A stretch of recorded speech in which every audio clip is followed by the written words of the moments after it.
Welcome to Maths Companion. In the last video, we have discussed coordinates. We have seen that the y-coordinate of any point on the x-axis is 0. The x-coordinate of any point on the y-axis is 0. The coordinates of the origin are 0, 0. The y-coordinates of all points on a line parallel to the x-axis are same. The x-coordinates of all points on a line parallel to the y-axis are same. There was a homework. Let us check the answer now. Find the coordinates of the other three vertices of the rectangle below. We have to find the coordinates of these three vertices of this rectangle. This is the origin and we know the coordinates of the origin are 0, 0. The coordinates of this vertex is 4, 3. When we draw a perpendicular from this point to the x-axis, it meets at 4 on the x-axis. 4 on the x-axis means the coordinates are 4, 0. Similarly, when we draw a perpendicular from this point to the y-axis, it meets at 3 on the y-axis. 3 on the y-axis means the coordinates are 0, 3. So these are the coordinates of the other three vertices. Now let us do some more problems. In the rectangle shown below, the sides are parallel to the axis and origin is the midpoint. What are the coordinates of the other three vertices? Here, this point is the midpoint of this rectangle and the sides are parallel to the axis. That is, these two sides are parallel to the x-axis and these two sides are parallel to the y-axis. Given that the coordinates of this vertex is 3, 2. When we draw a perpendicular from this point to the x-axis, it meets at 3 on the x-axis. That means the distance from the origin to this point is 3 units. Since this is the midpoint, the distance from origin to this point is also 3 units. But it is to the left of the origin. Therefore, this point is minus 3 on the x-axis. Similarly, when we draw a perpendicular from this point to the y-axis, it meets at 2 on the y-axis. Therefore, the distance from this point to this point is 2 units. Since this is the midpoint, the distance from the origin to this point is also 2 units. But it is below the origin. Therefore, this point is minus 2. Now we can easily find the coordinates of all the other remaining vertices. To find the coordinates of this point, let us look at the x-axis. The x-coordinate is 3 and y-coordinate is minus 2. Therefore, the coordinates of this point are 3 minus 2. Now look at this point. The x-coordinate is minus 3 and y-coordinate is minus 2. That is, the coordinates of this point are minus 3 minus 2. What about this point? X-coordinate is minus 3 and y-coordinate is 2. That means the coordinates are minus 3, 2. Next problem. The triangle shown below is equilateral. Find the coordinates of its vertices. It's an equilateral triangle. Let us give a name for this triangle. This point is O. Let it be A and B. We have to find the coordinates of all the three vertices. This is the origin. We know the coordinates of the origin are 0, 0. This distance is 4 units. Therefore, this is 4 on the x-axis. Therefore, the coordinates of A are 4, 0. Now we have to find the coordinates of the point B. For that, let me draw a perpendicular from B to x-axis. Let it meet the x-axis at P. Since this is an equilateral triangle and this is the perpendicular from this vertex to the opposite side, this perpendicular divides this side into two equal parts. Since this side is 4 units, OP is 2 units and PA is also equal to 2 units. The distance from O to P is 2. That means this is 2 on the x-axis or the x-coordinate of B is 2. Now we have to find the y-coordinate. We know this length is the y-coordinate of the point B. It's an equilateral triangle, therefore this angle is 60 degree. This is 90 degree, therefore this angle is 30 degree. So it is a triangle with angles 30, 60, 90.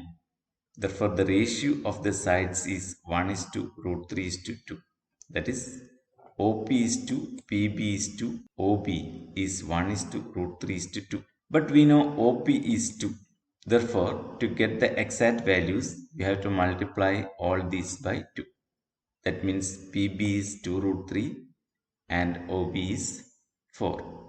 This is 2 units and this is 2 root 3 units. Therefore, the coordinates of B are 2, 2 root 3. Another problem. A large trapezium made up of 4 equal trapeziums. Find the coordinates of the vertices of all these trapeziums. This is a large trapezium and it is made of 4 equal trapeziums.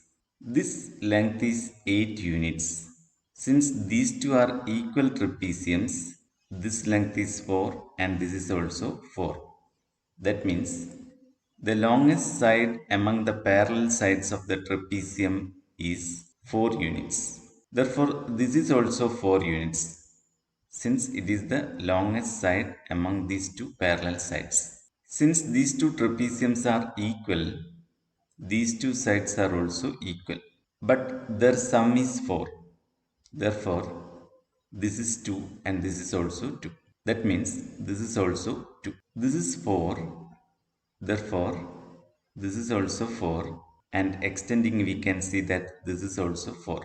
But we have seen that this length is 2. Therefore, this length is 2. So we can say when we consider a single small trapezium, the parallel sides are 4 and 2 and this perpendicular side is 2. Using this, we can find the coordinates of all the vertices. This is the origin. We know the coordinates are 0, 0. This length is 4. Therefore, this is 4 on the x-axis. That means the coordinates are 4, 0. Since this distance is 8, this is 8 on the x-axis. Means the coordinates are 8, 0. Now what about this point? The x-coordinate is 8 and this distance is 4. Therefore, y-coordinate is 4. That means the coordinates are 8, 4. Now what about this point? Y coordinate is same because it is on a line parallel to the x-axis.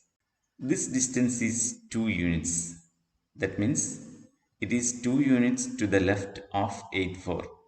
So the x coordinate is 6 and the y coordinate is 4. That means the coordinates of this point are 6, 4. Again, this distance is 2 units. Therefore, the coordinates of this point are 4, 4. What about this point? We know the x coordinate is 6 because it's a line parallel to the y-axis. Everywhere on this line, the x coordinate is same. Now, this distance is 2 units. So, it is 2 units below this point. Therefore, the coordinates of this point are 6, 2. Now what about this point? X coordinate is 4 and y coordinate is 2. That is the coordinates are 4, 2. What about this point? It is 2 unit to the left of this point. Therefore the coordinates are 2, 2. Another problem. In the picture, the center O of the circle is the origin and A and B are points on the circle. Calculate the coordinates of A and B. Here O is the center of the circle and it is the origin. We have to find the coordinates of A and B. Let us take A at first. To find the coordinates, let me draw a perpendicular from A to x-axis. Let it meet the x-axis at P. Now this angle is 30 degree. Since it is a perpendicular, this is 90 degree. Therefore, this angle is 60 degree. So it's a triangle with angles 30 degree, 60 degree, 90 degree. Therefore, the ratio of the sides is 1 is to root 3 is to 2. This is the smallest side. If this is 1, this is root 3 and this is 2. Since this side is 2, the other two sides are 1 and root 3. That means AP is 1 and OP is root 3. This is the x coordinate of A and this is the y coordinate of A. Therefore, the coordinates of A are root 3 and 1. Now we have to find the coordinates of the point B. For that, let me draw a perpendicular from B to the x-axis. Let it meet the x-axis at Q. This angle is 180 degree, and given that this is 30 degree and this is 90 degree. Therefore, this angle QOB is 180 minus 90 plus 30. 90 plus 30 is 120. Therefore, angle BOQ is 180 minus 120 or 60 degree. When this angle is 60 degree, this angle is 30 degree because this is 90 degree. So it is also a triangle with angles 30 degree, 60 degree and 90 degree. Therefore, the ratio of the sides is 1 is to root 3 is to 2. This is the smallest side and this is the largest side. If this is 1, this is root 3 and this is 2. And we know OB is 2 because it is the radius of the circle. Therefore, OQ is 1 and BQ is root 3. This is x coordinate but it is to the left of the origin. Therefore, the x coordinate is minus 1 and y coordinate is root 3. That means the coordinates of B are minus 1 root 3. We will discuss the remaining part in the next video. Till then, bye.